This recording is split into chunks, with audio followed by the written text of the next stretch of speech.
எழுதிய நற்செய்தியிலிருந்து வாசகம். அக்காலத்தில் விண்ணகத்தில் இருந்து இறங்கி வந்த உணவு நானே என்று இயேசு கூறியதால் யூதர்கள் அவருக்கு எதிராக முணுமுணுத்தார்கள்.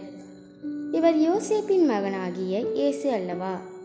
இவருடைய தாயும் தந்தையும் நமக்கு தெரியாதவர்களா? அப்படி இருக்க நான் விண்ணகத்தில் இருந்து இறங்கி வந்தேன் என இவர் எப்படி சொல்லலாம் என்று பேசிக்கொண்டார்கள். இயேசு அவர்களை பார்த்து கூறியது, உங்களிடையே முணுமுணுக்க வேண்டாம்.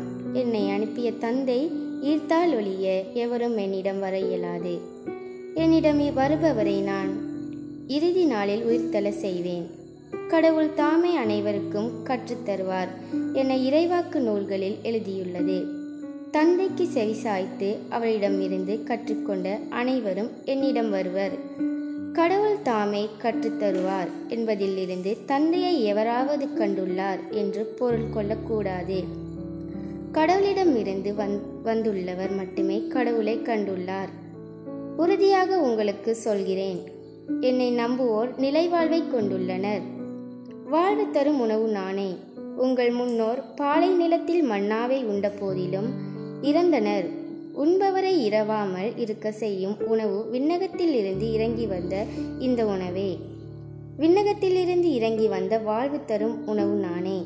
இந்த உணவை எவராவது உண்டால் அவர் என்றுமே வாழ்வார். எனது சதையை உணவாக கொடுக்கிறேன். அதை உலகு வாழ்வதற்காகவே கொடுக்கின்றேன். இது ஆண்டவர் வழங்கும் அருள்வாக்கு.